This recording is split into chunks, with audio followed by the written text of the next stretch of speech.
지난주 국민일보에 이런 기사가 났습니다. 미국 켄터키주 캠벨 카운티 고등학교를 졸업하는 그 졸업식에서 마이가 프라이스라는 학생이 학교 측의 반대에도 불구하고 졸업식 연설을 하면서 예수 그리스도가 정답이라고 말해서 학칙 위반으로 졸업장 수여가 보류되었습니다. 중학교 시절에 독실한 크리스찬이 된 프라이스는 이 연설을 통해서 다른 말이 내 입에 나가기 전에 가장 먼저 나는 나의 주님이시자 구원자이신 예수 그리스도께 영광과 찬양을 돌리고 싶다. 예수님은 길이요 진리요 생명이 되신다. 이렇게 믿음을 고백했습니다.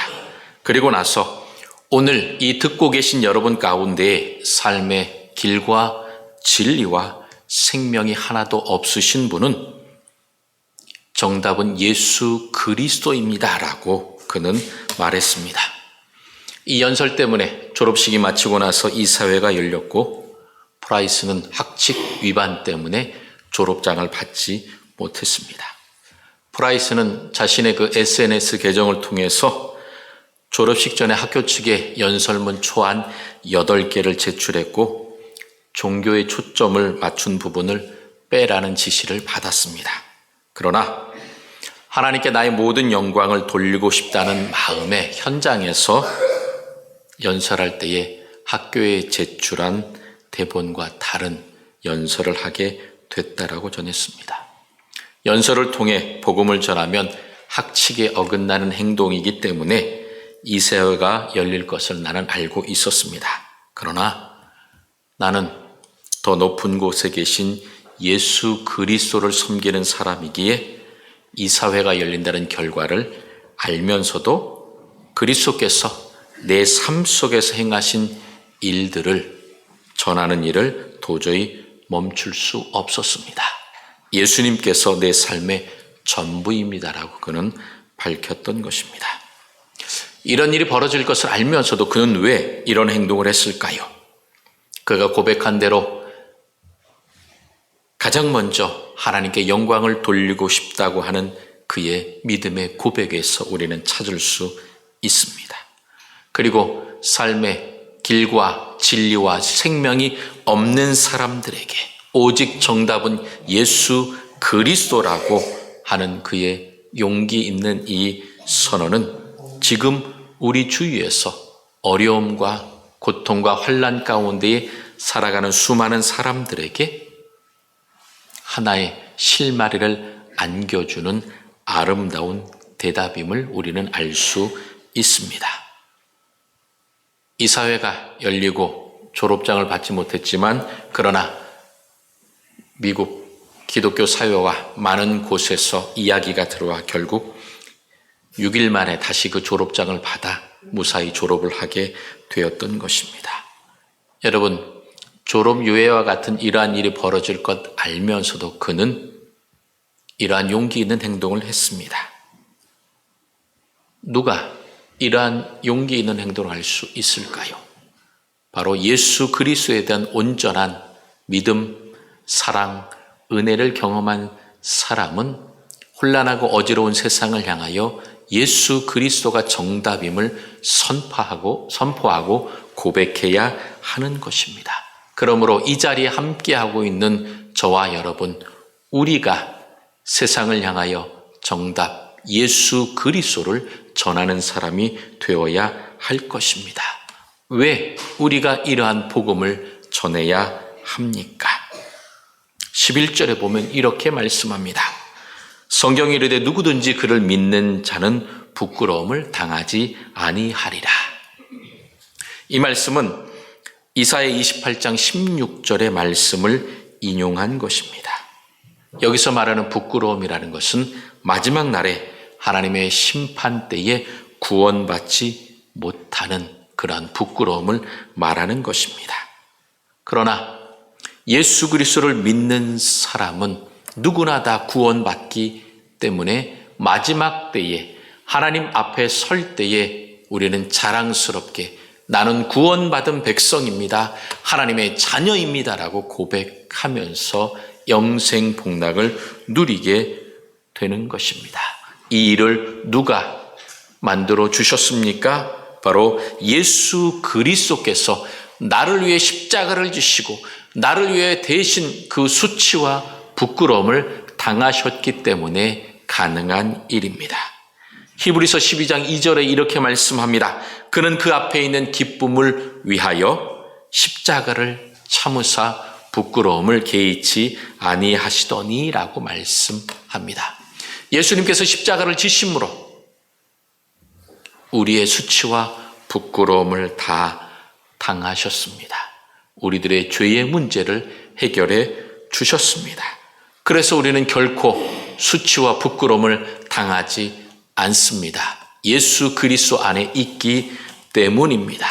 그러면서 사도 바울은 로마서 8장 34절에 뭐라고 고백하냐면 다시 살아나신 이 그리스도 예수께서 하나님 우편에 계셔서 우리를 위하여 간구하신다라고 증거합니다.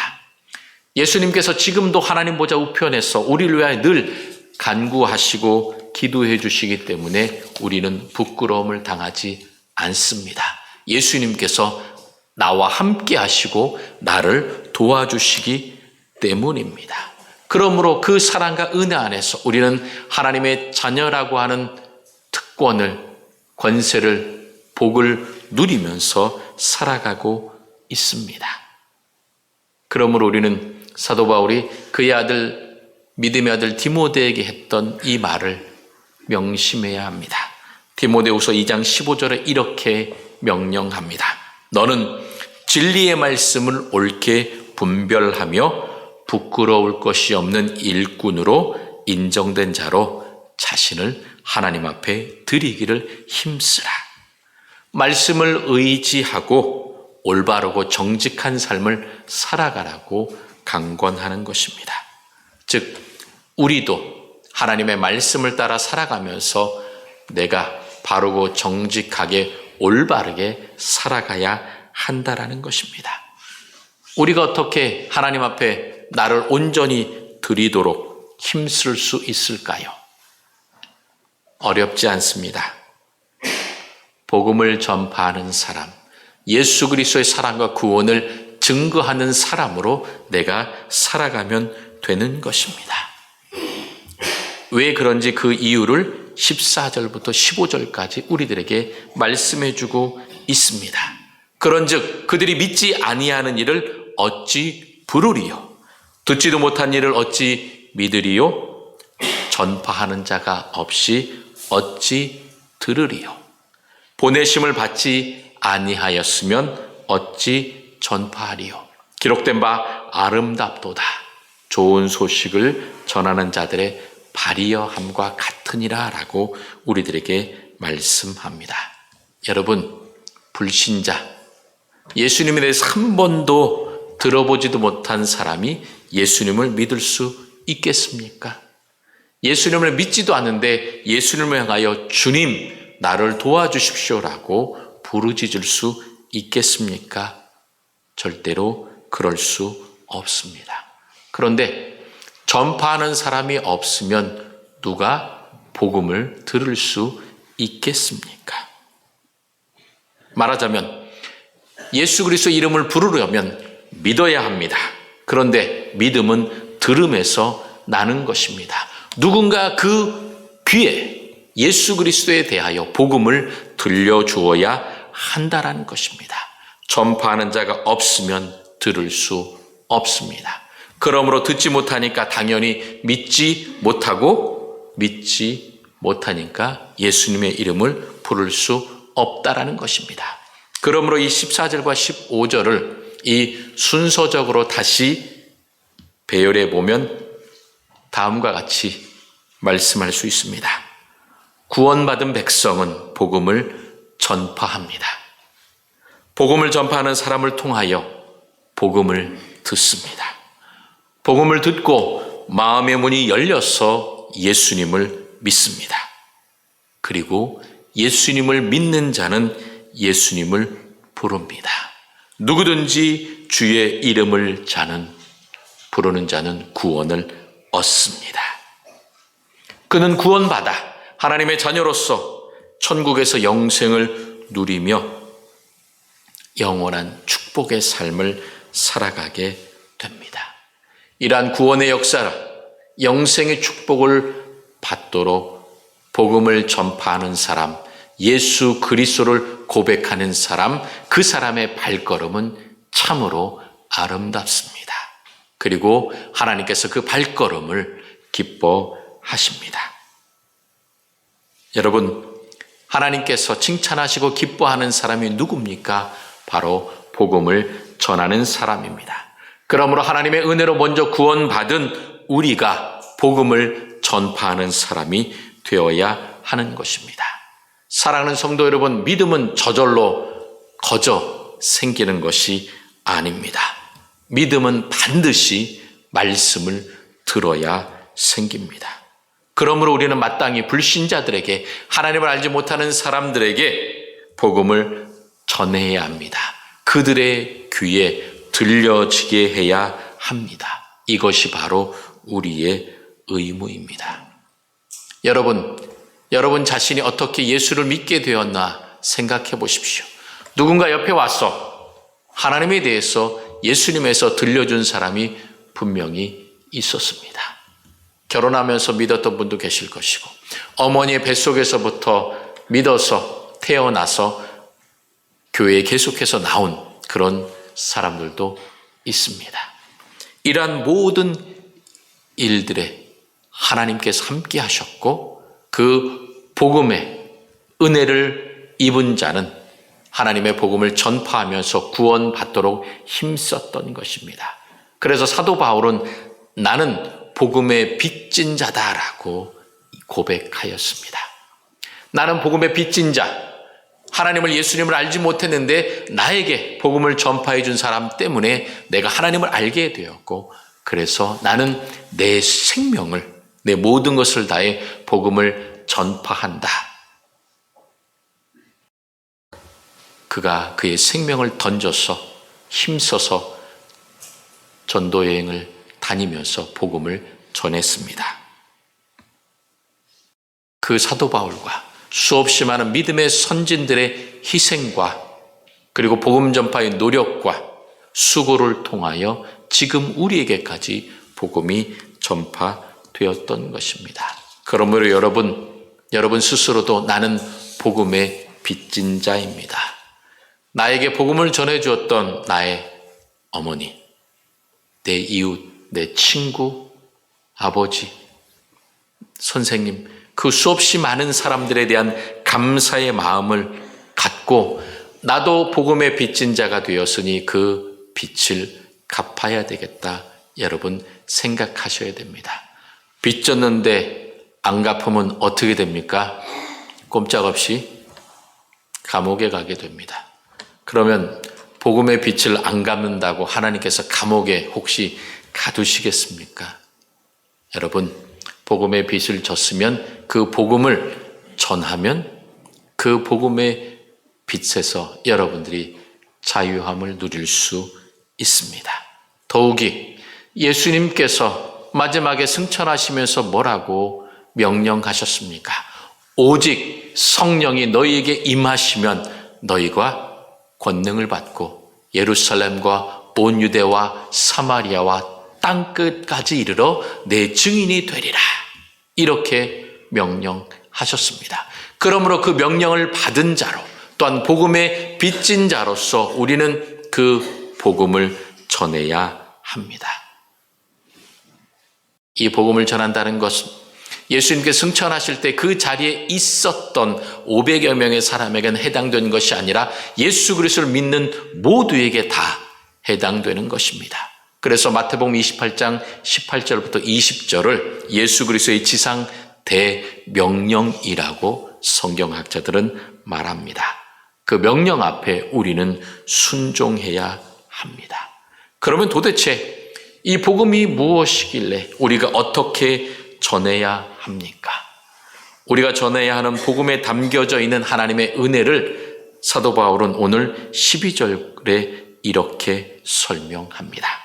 유대인이나 헬라인이나 차별이 없습니다. 한 분이신 주께서 모든 사람의 주가 되사 그를 부르는 모든 사람에게 부요하시도다라고 이 하나님의 은혜를 분명하게 설명합니다. 하나님의 은혜는 무엇이냐?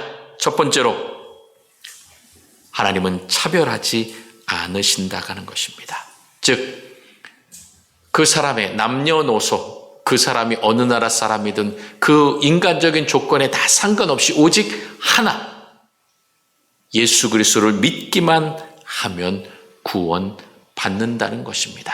하나님, 저 사람이 과연 구원받을 수 있을까요? 아유, 저렇게 나쁜 사람 구원 못 받을 겁니다.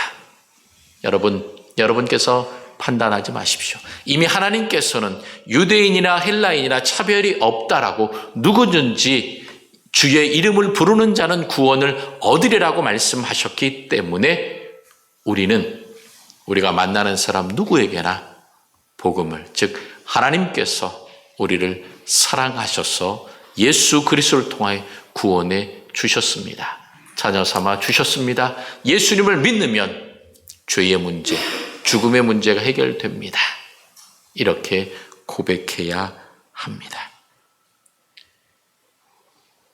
또한 우리들에게 뭐라고 말씀합니까? 하나님의 구원의 은혜는 풍성하다고, 즉 부요하다고 우리들에게 말씀해 주고 있습니다. 이 부요하다는 말에는 두 가지 의미가 담겨져 있습니다. 첫 번째로 하나님의 은혜에는 제한이 없습니다. 제한이 없다라는 것, 즉 하나님은 누구든지 숫자에 상관없이 얼마나 많은 사람이 예수 그리스도를 믿는다 하여도 그것에 대해서 하나님은 제한하시지 않는다는 것입니다. 어떤 이단처럼 14만 4천이라고 하는 그 숫자에 매여 있는 이단이 잘못된 사람들입니다. 하나님의 뜻을 모르는 사람입니다.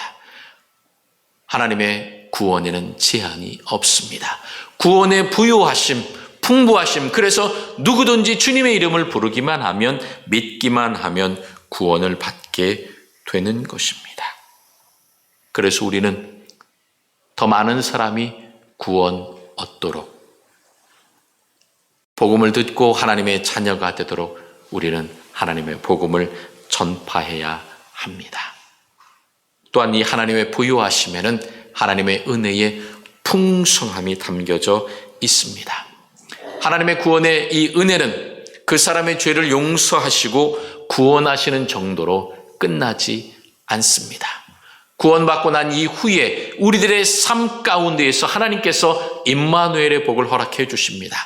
즉 우리들과 늘 함께 동행하시며 우리들의 일거수일투족을 다 세심하게 챙겨보시고 함께해 주십니다. 여러분, 지금까지 살아온 여러분들의 발걸음 여러분의 삶의 순간순간을 한번 생각해 보십시오. 언제나 행복하셨습니까? 언제나 기쁘셨습니까? 아닙니다. 기쁜 날도 있었고 힘든 날도 있었고 때로는 눈물과 고통과 아픔 속에서 보내는 시간도 있었습니다. 그러나 그 시간 속에서도 하나님의 그 은혜가 나를 위로해 주셨습니다. 나를 힘있게 해 주셨습니다. 나를 다시금 일어설 수 있도록 회복시켜 주셨고 다시금 걸어갈 수 있도록 힘을 내도록 하나님께서 함께해 주셨습니다. 그러므로 우리는 이제 하나님 나라의 영광을 바라보며 우리들에게 주실 그 기업의 풍성함을 소망하고 바라보면서 한 걸음 한 걸음 주님께로 나아가면 됩니다. 그러면 하나님께서 우리 삶에 주시는 풍성한 은혜를 경험하게 될 것입니다. 그런데 이 풍성한 은혜를 여러분 비교하지 마십시오. 하나님, 저 사람은 저런데 왜 나는 이렇습니까? 여러분, 비교하다 보면 시험에 들기 딱 좋습니다. 가장 좋은 것, 그 사람에겐 그 사람에게 맞는 은혜를 주시고 나에게는 나에게 맞는 풍성한 은혜를 허락해 주신다는 것입니다. 그러므로 하나님께서 주실 그 풍성한 은혜를 소망하면서 기대하면서 여러분 낙심하거나 절망하거나 비교하지 마시고 하나님께서 모든 자에게 부요하시다고 말씀해 주셨는데 그 부요함을 내가 누리면서 풍성함 가운데 살아가게 하소서. 여러분 기도하십시오. 그러면 하나님께서 여러분의 믿음을 견고하게 하시고 여러분의 그 눈을 바꾸어 주시고 여러분의 삶의 환경을 변화시켜 주시고 모든 것이 하나님의 은혜입니다라고 고백하며 감사하면서 주님의 풍성함을 누리며 살아가게 될 것입니다. 이것이 하나님의 구원과 은혜의 본질인 것입니다. 실로 하나님의 이 구원의 은혜는 예수 그리스도를 믿는 모든 자에게 차별 없이 넘치도록 풍성하게 주어지는 것입니다. 지금까지 살아왔던 삶의 걸음뿐만 아니라 앞으로 내가 살아가게 될 그 모든 걸음걸음마다 하나님의 풍성함으로 채워주시겠다고 약속해 주셨습니다. 그러므로 그 약속을 믿고 여러분 감사하는 마음으로 기쁨의 마음으로 주님을 바라보며 살아가십시오.